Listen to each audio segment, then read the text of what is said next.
Le prix du pétrole vient de dépasser les $100 le baril. Il s'agit du Brent, il y a quelques instants à peine. Et Donald Trump subit une forte pression. Axios a publié un article selon lequel une nouvelle proposition avait été avancée puis rejetée par les Iraniens.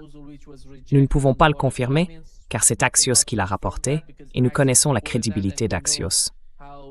Et nous n'avons rien entendu du côté iranien. Nous ne pouvons donc pas le confirmer. Mais Axios l'a rapporté. Autre point, ils attaquent le sud de l'Iran, comme nous en parlions il y a quelques instants, ou il y a 2 heures. Certains rapports indiquaient que les États-Unis frappaient des cibles dans le sud de l'Iran.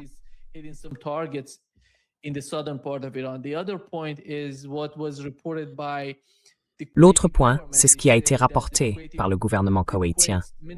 Il affirme que le ministère de la Défense du Koweït a annoncé que le poste frontière d'Al Abdali, à la frontière orientale entre le Koweït et l'Irak, a été frappé aujourd'hui par des attaques répétées de drones iraniens. Voilà ce qui se passe dans la région.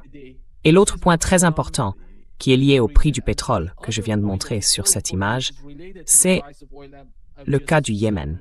Ils ont mis en place un nouveau blocus du Yémen.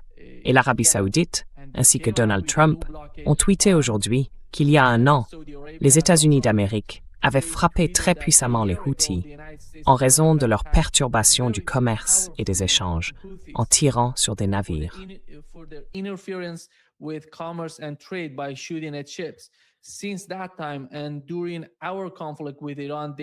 Depuis ce moment-là, et durant notre conflit avec l'Iran, ils ont agi de manière très responsable. Malheureusement, ils recommencent maintenant, en tirant hier soir sur 2 navires saoudiens. Vous savez, ils en ont touché 2 hier soir. Nous avons reçu le rapport.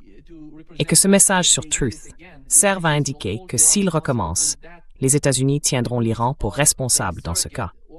Les Houthis sont un relais ou un mandataire de l'Iran, et l'Iran subira de lourdes représailles militaires. Et bien sûr, les Houthis eux-mêmes, dont je suis très déçu, parce que jusqu'à présent, ils ont agi de manière très... Ça continue, c'est la même chose. Merci Donald Trump. Mais que se passe-t-il? Il essaie de mettre la pression sur l'Iran.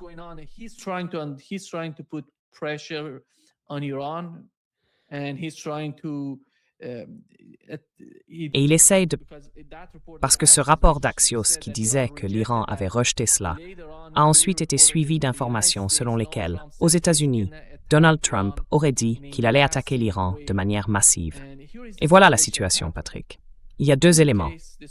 Le détroit d'Ormuz est fermé, Bab el-Mandeb est assiégé depuis le Yémen, et les États-Unis sont d'une certaine manière...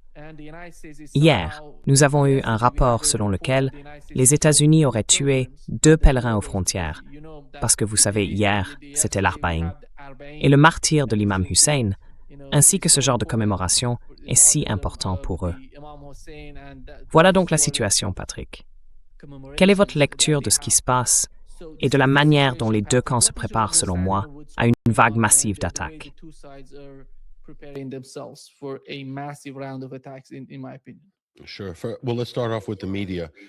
Bien sûr. Commençons par les médias et la dimension politique de tout ça. Ce qu'on voit, c'est l'administration Trump, Donald Trump, qui utilise son ridicule réseau social pour essayer de faire croire que le Yémen a déclenché cette nouvelle escalade ou cette nouvelle phase du conflit. Ce n'est pas le cas. C'est l'Arabie saoudite qui l'a fait. Pourquoi? C'est la grande question, et nous y répondrons dans un instant. Et c'est la même chose pour le détroit d'Ormuz. Le président s'acharne avec les médias américains à embobiner une opinion publique américaine décérébrée. Le genre de gens qui regardent Fox News, le genre de gens qui regardent les médias grand public, vont regarder la situation et se dire, bon, regardez l'Iran, ils ont eu ce qu'ils méritaient.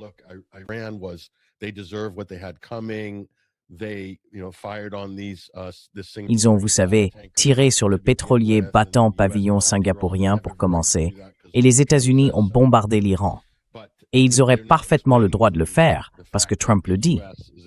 Mais ils ne vous expliquent pas que les États-Unis violent le protocole d'accord. C'est la première chose, et ce à plusieurs égards.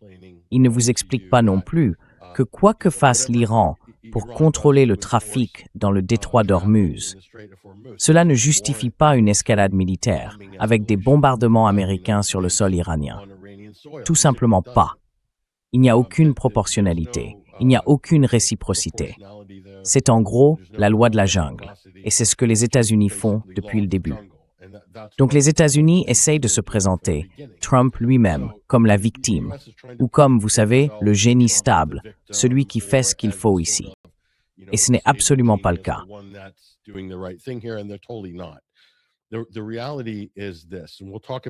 La réalité, c'est la suivante. Nous parlerons du Yémen dans un instant, mais soyons très clairs. Soyons très clairs au sujet du détroit d'Ormuz, d'accord? Les États-Unis ont utilisé le protocole d'accord. Ils n'ont jamais, absolument jamais eu l'intention de respecter leurs obligations au titre de ce protocole d'accord. Et si vous croyez à cette mise en scène médiatique selon laquelle Trump voulait mettre fin à la guerre, ou selon laquelle Trump s'inquiétait des approvisionnements en pétrole, il y a peut-être une part de vérité dans ce dernier point. Mais les États-Unis n'ont jamais eu l'intention de respecter leurs obligations au titre de ce protocole d'accord. Et la preuve, Nima, la preuve se trouve dans le choix des cibles. Les États-Unis ont parcouru toute une liste de cibles à Bandar Abbas, Chabahar, Konarak, sur l'île de Keshm, à Sirik, en frappant des infrastructures radars, tout ce qui permettrait d'interrompre le détroit d'Ormuz.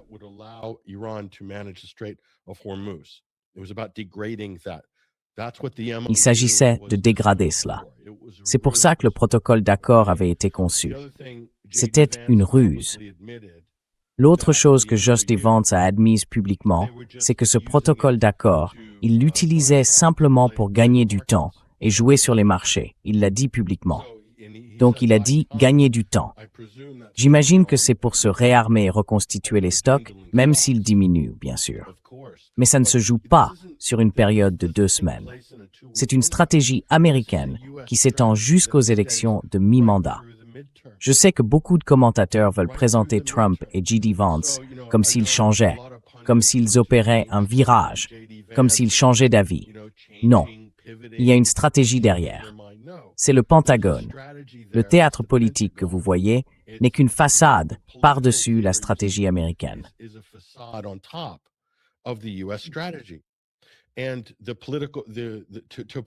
Et pour prouver davantage que c'est une manœuvre, Trump revient simplement en arrière, comme par magie. Quand le protocole d'accord expire, il va remettre au Congrès la lettre demandant une prolongation de 60 jours pour l'action militaire. Et il fait ça en contournant le Congrès par le biais de l'exécutif. Et cela arrive au moment où les démocrates, au Sénat comme à la Chambre, contestent le vote du NDAA, ou cherchent à le freiner, à le réduire. Ce projet de loi sur la défense à 1150 milliards de dollars. Donc ça se passe aussi. Alors ils vont simplement continuer. Ce que vous verrez, c'est ce que j'ai dit il y a un mois. Vous verrez ces fausses négociations de paix coïncider avec la prolongation de 60 jours. C'est donc une manière de continuer légalement à faire la guerre, sans avoir à faire quoi que ce soit de constitutionnel.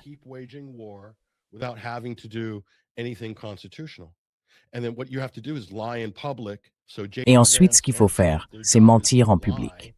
Donc J.D. Vance et Trump, leur rôle, c'est de mentir, de faire semblant de négocier, de faire de la grandiloquence, d'avoir l'air cool et de décrocher des petites phrases pour les caméras. D'accord?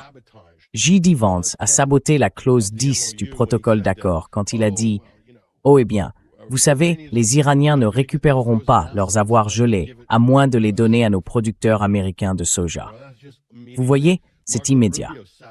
Marco Rubio a saboté la clause 1 avec ce ridicule projet de loi sur la normalisation qui ne s'adressait qu'à la moitié du gouvernement libanais, qui légalise l'occupation illégale d'Israël et le génocide en cours dans le sud du Liban. D'accord? Parce que c'en est un. Au regard du droit international, tout ce qu'ils font relève clairement d'une intention génocidaire, exactement comme dans l'affaire portée devant la CIJ concernant Gaza.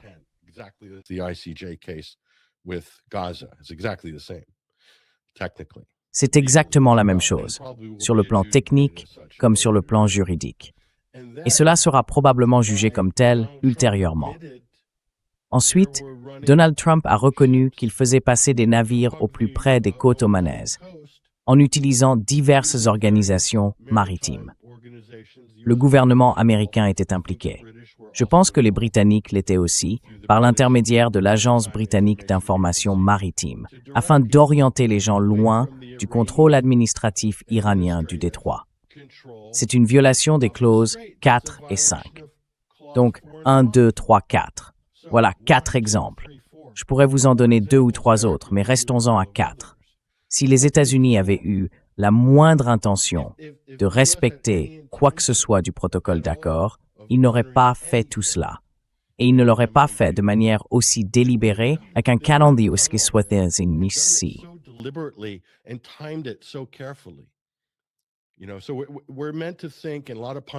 On est donc censé penser, et beaucoup de commentateurs vont simplement dire « Oh, eh bien, Trump est imprévisible.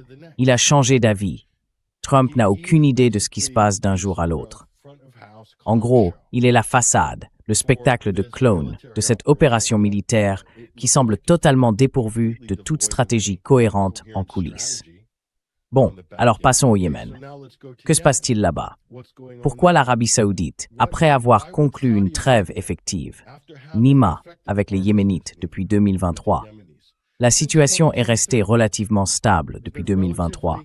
Quel intérêt aurait-elle à reprendre les hostilités avec Ansar Allah, ce que les Américains appellent les Houthis?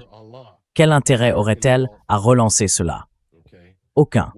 Il n'y a aucun avantage, parce que la dernière fois, cela a été dévastateur pour l'Arabie saoudite.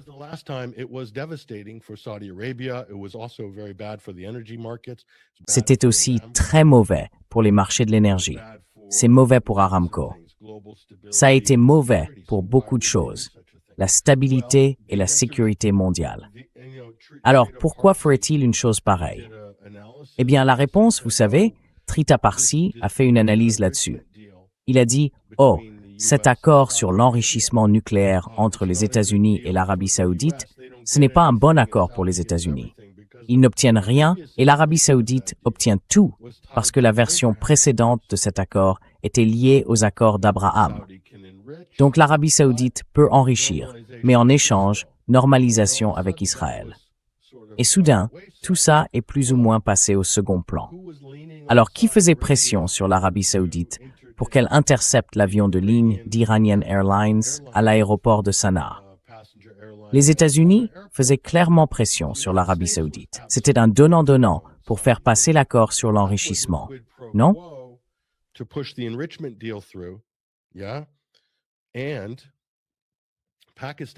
Et au même moment, le Pakistan fait une annonce sur son alliance militaire. Il a une alliance régionale avec l'Arabie saoudite et pourrait éventuellement intervenir au Yémen au nom de l'Arabie saoudite. De quoi le Pakistan supplie-t-il qu'on lui accorde aujourd'hui? D'un prêt de 10 milliards de dollars pour stabiliser sa monnaie, accordé par Scott Bessent. D'un plan de sauvetage venant du maître de la monnaie, de Littlefinger. Vous voyez donc comment tout cela s'emboîte. C'est un président transactionnel. En coulisses, il joue au bonneteau en pensant que toutes ses manœuvres tactiques sont géniales et qu'il tient tout le monde sous sa coupe. Mais ce n'est pas une stratégie. Ce sont des tactiques. Et cela va finir, comme toutes les autres tentatives précédentes de cette administration, cela va finir en désastre.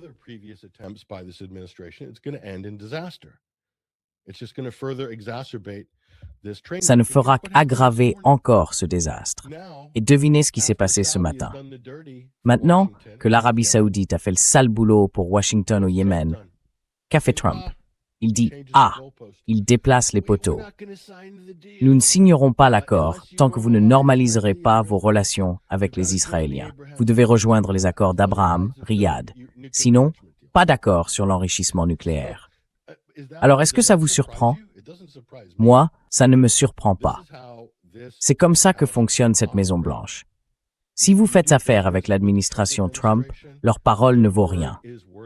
Que ce soit avec les Saoudiens, les Iraniens ou les Pakistanais, peu importe. Ils ne sont pas capables de mener une véritable diplomatie d'État, mature. Tout simplement pas. Parce qu'ils se croient très malins et pensent pouvoir toujours avoir le dessus sur tout le monde.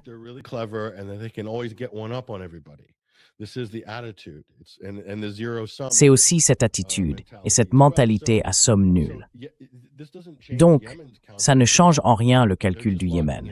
Ils se mettent simplement en mode défensif et ils recommenceront à faire ce qu'ils ont déjà fait à de multiples reprises. Et vous savez, il faut comprendre autre chose. Beaucoup de gens ne connaissent pas la guerre au Yémen. En 2015, on n'en parlait pas. Tout le monde parlait de Trump et de MAGA en 2015 et 2016 à cause de l'élection. Mais c'était une guerre lancée par Barack Obama en mars 2015. C'était une guerre par procuration des États-Unis. Regardez l'aide que les États-Unis donnent à Israël. Elle est considérable. Tout l'armement, les F-35. Les États-Unis ont autant de profondeur et de contrôle sur l'armée saoudienne. La seule différence, c'est que l'Arabie saoudite paye et qu'Israël ne paye pas.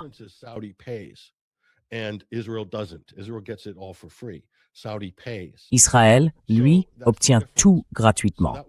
L'Arabie saoudite, elle paye. Voilà la différence. C'était donc une guerre par procuration.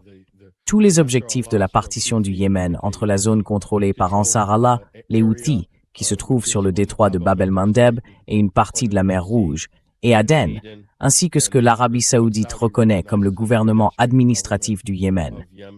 Ce plan de partition était, dès le départ, un plan américain. Il avait été élaboré par les administrations précédentes. Donald Trump l'a repris, il en a hérité, puis l'a intensifié durant son premier mandat. Vous savez, Trump a beaucoup poussé à la guerre pendant son premier mandat, et sur ce point-là, il n'a certainement pas fait marche arrière. Pourquoi Nima? Qui pousse l'Amérique à mener cette opération au Yémen, à occuper Socotra, vous savez, à contrôler les détroits de Bab el-Mandeb?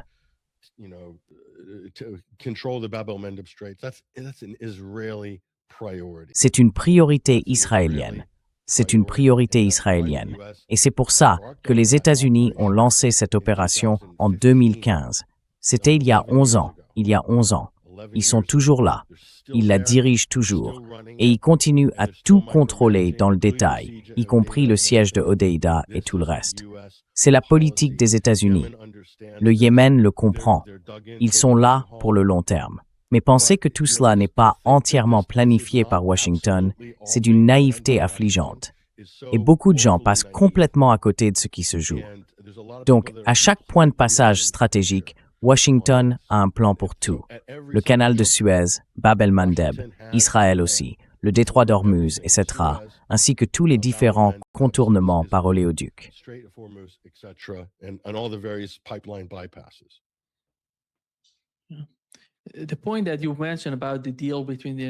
Le point que vous avez évoqué au sujet de l'accord entre les États-Unis et l'Arabie saoudite, compte tenu du programme nucléaire et du nouvel accord, c'est pour 30 ans, si je ne me trompe pas. Et voici ce que Donald Trump a publié sur Twitter.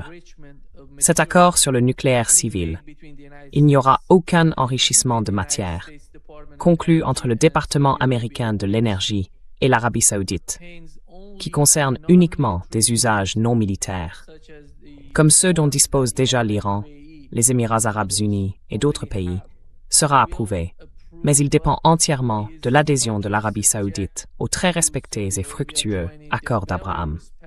C'est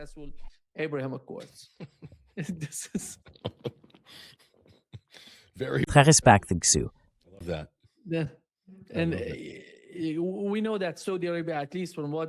Et nous savons que l'Arabie saoudite, du moins d'après ce que nous avons entendu jusqu'à présent de leur part, ne rejoindra pas les accords d'Abraham, bien sûr, avant la reconnaissance de l'État de Palestine.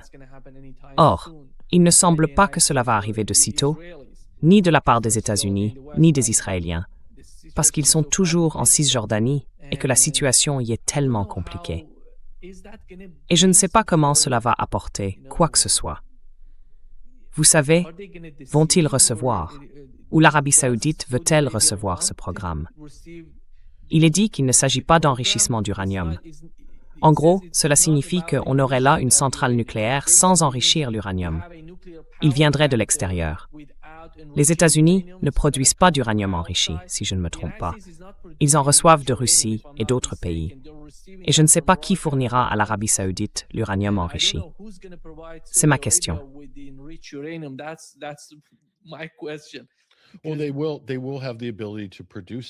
Eh bien, ils auront la capacité de le produire avec le temps. Ils l'auront. Et là, ça ouvre tout un autre débat. On peut voir les choses comme ça. Si l'Arabie saoudite, disons qu'elle est désespérée de faire la paix, disons que les Émirats arabes unis sont désespérés de faire la paix, signent cet accord et reconnaissent Israël, alors cela leur permet d'enrichir de l'uranium jusqu'au niveau convenu. Si vous lisez le résumé de cet accord, je dirais que le régime de contrôle de l'AIEA, l'Agence internationale de l'énergie atomique, est très léger. Mais si l'Arabie saoudite est autorisée à enrichir, ne serait-ce qu'à 3% ou 3,5%, alors ils ne peuvent pas soutenir que l'Iran ne peut pas en faire autant.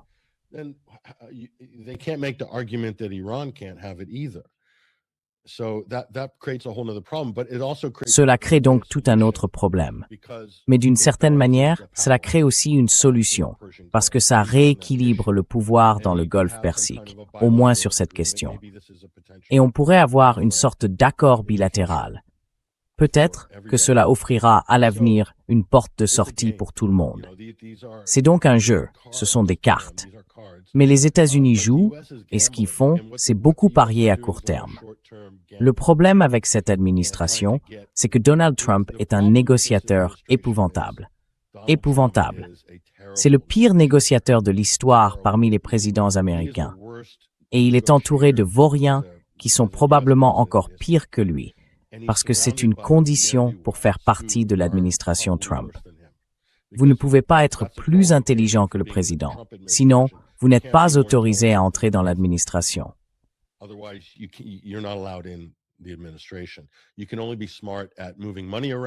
On ne peut être intelligent que pour faire circuler l'argent. C'est à peu près tout. Alors peut-être que le plus intelligent de l'administration, on pourrait dire que c'est Scott Bessent. Mais encore une fois, regardez le désastre des guerres tarifaires. Je ne sais pas. Est-ce que c'était lui qui conseillait le président? J'espère que non. Mais c'est un désastre total. Donc ils pensent que, d'une manière ou d'une autre, ils pourront manipuler les marchés de l'énergie à court terme, manipuler les marchés boursiers avec ces différentes mesures, contrôler l'offre de pétrole d'une certaine façon. Oui, le pétrole pourrait monter. Mais cela pourrait aussi représenter une manne de profit pour les producteurs d'énergie américains qui en tireraient la part du lion tout en empêchant l'Iran de vendre son pétrole, et peut-être même certains États du Golfe.